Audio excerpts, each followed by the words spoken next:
The serving platters circulated around my parents' dining table like they did every Sunday, a tradition that had continued unbroken for nearly 2 decades. Roast beef, mashed potatoes, green beans, almondine. The same menu, the same china, the same seating arrangements. My son sat beside me, his economics textbook half hidden under his napkin. He was preparing for his university entrance exams, studying whenever he could find a moment between family obligations. My brother-in-law Marcus leaned back in his chair, gesturing with his wine glass like a conductor leading an orchestra. He ran a successful car dealership downtown and he never let anyone forget it. Every conversation somehow circled back to his latest sale, his newest acquisition, his expanding empire. His wife, my sister Jennifer, sat beside him wearing the diamond earrings he'd bought her last month after closing a particularly lucrative deal. She touched them frequently as if to remind everyone they were there. The dining room felt smaller than usual, packed with extended family. Uncle Robert and Aunt Patricia occupied the seats nearest my parents. My younger cousin Tom sat across from David, scrolling through his phone with barely concealed boredom. My mother moved between the dining room and kitchen, ensuring every dish was perfectly presented and every glass kept full. "So David," Marcus said, addressing my 15-year-old son. His voice carried across the table, cutting through multiple conversations. "What are your plans after high school? Following in your mom's footsteps with the cleaning business?" The table quieted instantly. Forks paused midair. My parents exchanged uncomfortable glances across the table, a silent communication perfected over 40 years of marriage. I ran a small commercial cleaning company, something Marcus found endlessly amusing. He'd made jokes about it for years, each one slightly more pointed than the last. David looked up from his textbook, his expression neutral. He'd inherited my ability to keep emotions hidden. "I'm applying to business school actually. Economics major." Marcus laughed, the sound sharp and dismissive, bouncing off my mother's carefully arranged wall decorations. "Business school? That's ambitious for someone whose family scrubs toilets for a living." Jennifer didn't defend us. She never did. She'd stopped defending me around the time Marcus bought his second dealership and their social circle expanded beyond people who remembered us as equals. My parents focused intently on their plates, suddenly fascinated by the precise arrangement of roast beef and potatoes. "He's got excellent grades," I said quietly. "Top 5% of his class." "Grades." Marcus waved his hand. "Let me tell you about the real world, kid. I started with nothing and built an empire. 3 dealerships now. That's real success, not some theoretical classroom nonsense." He reached behind his chair and produced a mop, the wooden handle worn smooth from years of use. I recognized it from my parents' hall closet. He must have grabbed it before dinner, planning this moment of humiliation. "Here," Marcus said, extending the mop toward David with a theatrical flourish. "Practice for your future. Get a head start on the family business. Maybe you'll be as successful as your mother someday." The relatives around the table chuckled nervously. Uncle Robert smiled into his napkin, his shoulders shaking slightly. Aunt Patricia raised her eyebrows but said nothing, her silence as damning as any laugh. My father cut his roast beef with surgical precision, refusing to meet my eyes. The knife scraped against the plate with each cut, the only sound in the suddenly tense room. David took the mop with steady hands. He didn't blush or argue or show any sign of embarrassment. He simply set it beside his chair with careful precision and returned to his textbook, finding his place on the page without missing a beat. "You know what I love about real estate?" Marcus continued, warming to his topic now that he had everyone's attention. He lived for moments like this when all eyes turned to him. Tangible assets. Real property. Something you can touch, something that matters. I just signed a lease on a new location for my 4th dealership. Downtown, prime location. 20,000 square feet of pure potential. That's the kind of move that separates the winners from the floor scrubbers. "Congratulations," I said. My voice remained level, carefully modulated. Years of dealing with difficult clients had taught me to control my tone perfectly. "The building owner was desperate to fill it," Marcus continued, oblivious to the shift in my posture. "The previous tenant went bankrupt, left the place empty for months. I negotiated an incredible rate. 5-year lease, option to buy at the end. The property management company practically begged me to sign. I basically stole the place. I reached for my water glass, taking a slow sip. My laptop sat in my bag beside my chair, the leather handle worn from daily use. I'd brought it to show my parents some photos from David's academic awards ceremony last week, but I hadn't gotten around to it yet. The ceremony had been beautiful. David received 3 separate awards for academic excellence. Marcus and Jennifer hadn't attended. "How much is the rent?" Uncle Robert asked. He worked in commercial real estate for a competing firm and always wanted numbers, always measuring deals against his own portfolio. $48,000 a month, Marcus said proudly, his chest expanding. "In that neighborhood for that square footage, that's a gift. The building's worth twice that in rental value.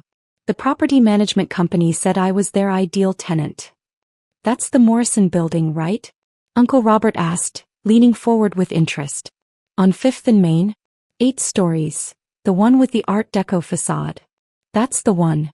8 stories, underground parking garage, updated electrical, the works. My new flagship location. I'm moving my best sales team there next month." I opened my laptop. The screen glowed in the dimming dining room light. My email application loaded automatically. "Speaking of that building," I said conversationally, "I should probably mention something." Marcus was already moving on to another topic. "Jennifer and I are thinking about the Bahamas in March. David, maybe you can clean the boat before we leave." More chuckles from the relatives. My mother's fork clattered against her plate. "Marcus," I said, my voice still quiet. "About the Morrison building. What about it?" He didn't even look at me. I turned my laptop screen toward him. The email thread was clearly visible. Property management reports, lease agreements, quarterly statements, all addressed to me. "I own it," I said simply. The conversation stopped. Marcus's wine glass paused halfway to his mouth. "You what?" "I own the Morrison building. I have for 3 years. I bought it from the Henderson estate when they liquidated." Jennifer's face went pale. "That's not possible. You run a cleaning company." "I do run a cleaning company," I agreed. "We service 42 commercial buildings downtown. The Morrison building is one of them. I also happen to own 17 of those 42 buildings. The cleaning company is how I identify properties worth buying." Uncle Robert set down his fork. "The Morrison building sold for $8 million. I remember the listing." $8.2 million, I corrected. "I paid cash." Marcus's confident expression cracked. "Your property manager said the owner was desperate to fill the space?" "That was me. I was desperate. The previous tenant declared bankruptcy and left me with an empty building for 6 months. When your application came through, I told my property manager to accept whatever you offered." "This is a joke," Marcus said, but his voice had lost its certainty. I pulled up another email. "This is the lease agreement you signed last month. Notice the signature at the bottom? That's my property management company. I reviewed your application personally." My mother finally spoke. "You never told us you owned buildings. You never asked what I did with the money I earned. Everyone assumed the cleaning company was all I had." David was watching me with quiet pride. He'd known for years. He'd helped me review property listings, learning about commercial real estate while other kids played video games. Marcus grabbed the laptop, scrolling through the emails. Lease agreements, maintenance reports, insurance documents. All legitimate. All mine. "I need to make a phone call," he said, standing abruptly. He dialed his attorney right there at the table, speakerphone active. "Tell her about the Morrison building lease," Marcus demanded when she answered. His attorney's voice came through clearly. "What about it? You signed it 2 weeks ago. Very favorable terms, I thought." "Who owns the building?" Papers rustled on her end. "The property is held by Summit Commercial Properties, LLC. They own several buildings in the downtown area." "Who owns Summit Commercial Properties?" More rustling. "The principal owner is listed as, oh, it's your sister-in-law." I didn't make that connection when I reviewed the lease. Marcus ended the call. His face had turned an alarming shade of red. "You deliberately let me sign that lease knowing you owned the building? You submitted an application. I accepted it.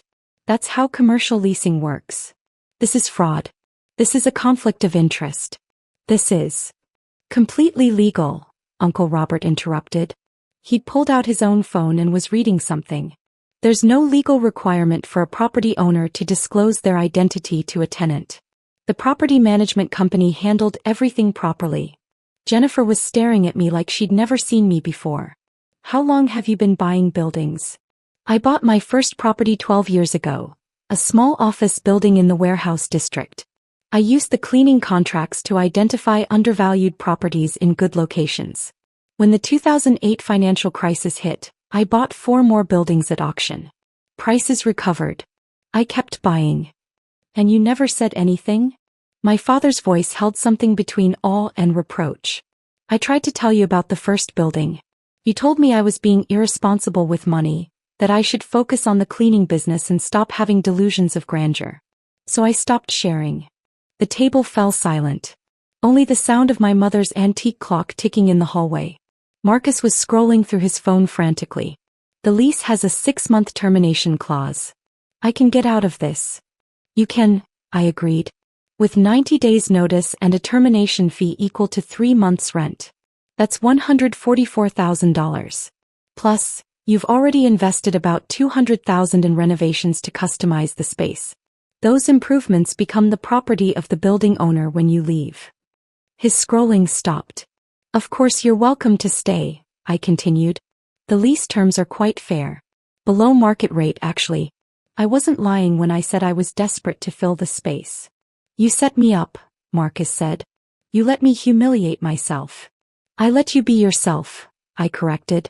I didn't hand you that mop. I didn't mock my son's ambitions. I didn't turn my success into a weapon against my family. Jennifer was crying quietly. My mother had her hand over her mouth. David's going to attend business school, I said. His tuition is already paid, full 4 years, room and board included. He'll probably take over the property portfolio eventually if he wants it. Or he'll do something else. Whatever he chooses, he'll do it without anyone handing him a mop and telling him to practice for his future. I closed my laptop and put it back in my bag. My plate was still full. I'd lost my appetite somewhere between the mop and the property revelations. We should go, I said to David. He gathered his textbook without a word. My mother found her voice. Please stay. We haven't had dessert. I think we've had enough for today. Marcus was still staring at his phone, reading and rereading the lease terms. Jennifer had her face in her hands. As David and I reached the door, my father followed us into the hallway. I'm sorry, he said quietly. We should have listened when you tried to tell us about the first building. Yes, I agreed. You should have. Will you still come to Sunday dinners? I looked back at the dining room. Marcus sat hunched over his phone. The mop still leaned against David's empty chair. I'll think about it, I said. David and I walked to the car in silence. The evening air felt crisp after the stifling atmosphere of the dining room. He waited until we were on the highway, the city lights sliding past our windows, before speaking. That was intense. Yes. I kept my eyes on the road, but I could feel him watching me. Are you really going to let him break the lease? Probably not. The termination fee alone would hurt his expansion plans significantly. He'd have to delay opening his 4th dealership, possibly cancel it entirely.